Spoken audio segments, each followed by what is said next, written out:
Hi అండి, అందరూ ఎలా ఉన్నారు? మేమైతే బాగున్నాం. ఒకరోజు ముందు నేనైతే దోశ పిండికి పప్పు నానబెడుతున్నాను. సో ఇంకా నాకు గుర్తొచ్చింది సడన్గా రాగి దోశ చేద్దాము, ఎప్పటి నుంచో అనుకుంటున్నాను కదా అని చెప్పి రాగులు కూడా నానబెట్టాను. సేమ్ క్వాంటిటీ అయితే తీసుకున్నాను, నాకు తెలియదు ఎలా చేస్తారో, ఫస్ట్ టైం ట్రై చేస్తున్నాను కదా అని చెప్పి రాగులు 1 కప్పు, బియ్యం పిండి 1 కప్పు, మినప్పప్పు బియ్యం 1 కప్పు, మినప్పప్పు 1 కప్పు అన్నమాట. సో ఇంకా 3 కలిపి అయితే నానబెట్టేసుకున్నాను. ఇంకా 4-5 గంటల తర్వాత నైట్ పడుకునేటప్పుడు అయితే మిక్సీ చేసి పడుకున్నాను. ఇంకా నెక్స్ట్ డే మార్నింగ్ వచ్చేసి నేను లేచేసరికి మా వారైతే లేచి రెడీ అవుతున్నారు, ఈవెంట్ ఉందని చెప్పి. సో ఇంకా ఫాస్ట్గా టిఫిన్ చేసి పెడతాను, తినేసి వెళ్ళు అని చెప్తే, లేదు నాకు టైం అవుతుంది, నేను బయట తినేస్తాను, లేకపోతే నాకు ప్రోగ్రామ్ ఈవెంట్ ఉంది కదా అని చెప్పి వెళ్తున్నాడు అనమాట. సో ఇంకా నేను బాబుకైతే పాలు తాగించేసి ఇంకా నేను దోశలు అయితే వేస్తున్నాను, బాబుకి నాకు ఇద్దరి కోసం అన్నమాట. సో ఇంకా బాబు ఆడుతున్నాడు ఏవేవో. సో ఇంకా మీరు ఎప్పుడైనా దోశ అంటే రాగి దోశ ట్రై చేశారా లేదా, చేస్తే ఎలా ఉంది? నేనైతే ఎప్పుడు తినలేదు, ఎలా ఉంటుందో అని ఎక్సైట్మెంట్తో చేశాను అన్నమాట. తర్వాత ఆలుగడ్డలు అయితే ఉడకబెట్టేసుకొని కర్రీకి ఇలా ప్రిపేర్ చేస్తున్నాను. యాక్చువల్లీ మా వారు లేనప్పుడే నేను ఆలు కర్రీ ప్రిపేర్ చేస్తాను, ఎందుకంటే మా వారు ఏమంటారంటే ఆలు ఎక్కువ తినద్దు, బాడీ పెయిన్స్ వస్తాయి, వద్దు అని చెప్తూ ఉంటారు. అది నిజమేనా? ఇంతవరకు నిజం అనేది కామెంట్ చేయండి. అండ్ మా వారికి ఇష్టం ఉండదు ఆలు కర్రీ. సో మా వారు లేనప్పుడే నేను చేసుకుంటాను, నేను బాబు ఇద్దరి కోసమే కదా అని చెప్పి ఉడకబెట్టేసుకొని ఫ్రై లాగా చేద్దామని చెప్పి చేస్తున్నాను. సో ఇంకా ఆలు కర్రీ అయితే నేను ఈ రకంగా అయితే చేస్తాను. ఇంకా వేరే రకంగా కూడా చేయొచ్చు, బట్ ఇలా చేస్తే కొంచెం బాగుంటుందని చెప్పి, తినడానికి బాబుకు కూడా ఈజీగా ఉంటుంది కదా ఉడకబెట్టింది అయితే, అందుకని ఇలా చేస్తూ ఉంటాను అనమాట. సో మీరు ఆలు కర్రీ ఎక్కువగా తింటారా లేదా అనేది కూడా కామెంట్ చేయండి. అండ్ ఇంకా మా బాబుతో అయితే వంట చేయడం చాలా కష్టమవుతుంది. అసలు చేయనివ్వడు. నేను కలుపుతా, నేను చేస్తా, ఎత్తుకోమని చెప్పి దగ్గరకు వస్తూ ఉంటాడనమాట. సో ఎవరైనా చూసుకోవడానికి ఉంటే మనకు ఫ్రీగా వంట కానీ ఏదైనా పనులు చేసుకోవచ్చు. అందుకే మా వారు ఉన్నప్పుడే మోస్ట్లీ నేను ఇల్లు కడగడం కానీ, బట్టలు వాష్ చేయడం కానీ అలాంటివి ఎక్కువ చేస్తూ ఉంటాను. మా వారు లేనప్పుడు ఎక్కువ పని పెట్టుకోను అనమాట. సో వంట చేసుకోవడం, తినడం ఇలాంటివే చేస్తూ ఉంటాను, ఎందుకంటే అస్సలు చేయనివ్వడు ఏ పనైనా కానీ. సో చిన్న పిల్లలు కదా, ఏం చేసినా మళ్ళీ భయమే, ఏదైనా నోట్లో పెట్టుకుంటున్నాడు ఈజీగా తను, అందుకని అది చూస్తూ ఉండాలి, మళ్ళీ ఎక్కడ పడిపోతాడు అని అది చూస్తూ ఉండాలన్నమాట. సో చిన్నపిల్లలు ఉన్నప్పుడు ఎవరైనా చూసుకోవడానికి ఉంటేనే బాగుంటుంది కదా, అప్పుడప్పుడు అనిపిస్తూ ఉంటుంది నాకు కూడా. సో ఇంకా వాళ్ళతోనే టైం సరిపోతుంది, వాళ్ళని చూసుకోవడం, తినిపించడం, మనం తినడం, పని చేసుకోవడం, ఇదే అయిపోతుంది డైలీ ఇంకా రొటీన్ అయితే.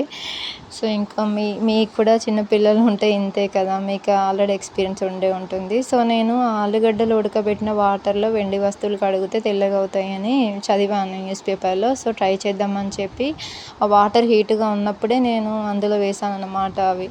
సో బాబుని తినిపించేసి పడుకోబెట్టేసి అప్పుడు నేను వాష్ చేద్దామని చెప్పి అలానే నానబెట్టేశాను. సో బాబుకి ఇంకా గోళ్ళు బాగా పెరిగినాయి అన్నమాట. సో ఇంకా నేను తీస్తున్నాను, మంచిగా కోఆపరేట్ చేస్తాడు, ఎంత మంచిగా కూర్చున్నాడో చూశారు కదా. సో ఇంకా నేను బాబుని పడుకోబెట్టేసి వచ్చి ఇంకా ఇవి వాష్ చేద్దామని చెప్పి తీసుకొచ్చాను. ఇంకొక నిమ్మకాయ ఉంది, అది ఖరాబ్ అయిపోయింది, పాడైపోయింది, ఎలాగైనా కానీ నిమ్మకాయ పెట్టి రుద్దాను, ఇలా రుద్దుతూ క్లీన్ చేస్తున్నాను. యాక్చువల్లీ బాబు దిష్టి పూసలు నాకు చాలా ఇష్టంగా కొన్నాను నేను. ఆడపిల్లలైతే ఏమైనా కొనచ్చు కదా, చాలా ఉంటాయి కొనడానికి థింగ్స్ అనేవి, బట్ అబ్బాయిలకు అంత ఉండవు కదా. సో ఏదో ఒకటి కొనాలని చెప్పి నేను బాబుకైతే ఇవి కొన్నాను అన్నమాట. బర్త్డే అయిపోయిన తర్వాత కొన్నాను. సో మంచిగా, కాకపోతే 2 months వాడినాం, సమ్మర్ వచ్చిన తర్వాత తీసేసాను, బట్ అయినా కానీ మస్తు బ్లాక్ అయినాయి అనమాట. నేనే షాక్ అయ్యాను, అసలు ఇది వెండియేనా అన్నట్టు అంత బ్లాక్ అయిపోయినాయి అసలు. నాకైతే మళ్ళీ షాప్లో చూపించాను, లేదమ్మా బాడీలో హీట్ ఉంటే కొంతమందికి అలాగే వెండి వస్తువులు బ్లాక్ అనేది వస్తుందని చెప్పారు. సో ఇంకా నేను కడిగి అయితే చూస్తానని చెప్పి కడిగి చూస్తాను, మంచిగా తెల్లగా అయిపోయినాయి. ఇంకా చూసారు కదా, బాబు అయితే పడుకుంటే ఒక 1/2 1 hour పడుకుంటాడు, బట్ ఏం సౌండ్స్ అయితే రావద్దు, సౌండ్స్ వస్తే మాత్రం మళ్ళీ లేవడమే, మళ్ళీ పడుకోబెట్టమని ఏడుస్తూ ఉంటాడు.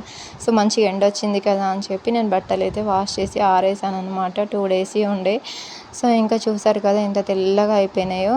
సో ఈ టిప్ అయితే వర్కౌట్ అయింది, మీరు కూడా ట్రై చేయండి. ఇంకా బాబుకైతే రైస్ పెడుతున్నాను. సో ఇంకా నేను నైట్ అన్నం ఉంది నాకు, అదే నేను తినేస్తాను, మా వారు కూడా లేరు కదా. సో ఇంకా బాబు అయితే ఇలా ఆడుకుంటూ ఉన్నాడు. ఇంకా రైస్ అయిపోయిన తర్వాత నేను కొంచెం ఆలు కర్రీ వేసి స్మాష్ చేసి ఇలా తినిపిస్తూ ఉంటాను. సో బాబుకి నేను స్పెషల్గా ఏం చేయను అనమాట.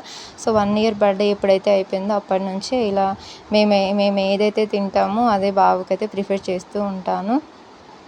సో ఇంకా బాబుకు తినిపించేటప్పుడు అసలు టీవీ కానీ ఏది కూడా నేను అలవాటు చేయలేదు, ఫోన్స్ అలాంటివి. సో మంచిగా ఏదైనా యాక్టివిటీ చేపిస్తూ ఇలా చేస్తూ ఉంటాను.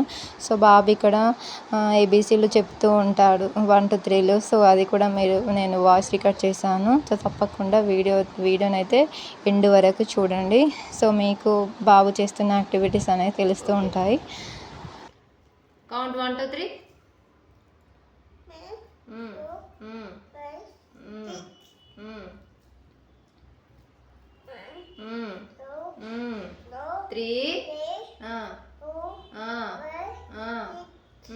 Good boy. Class class class class.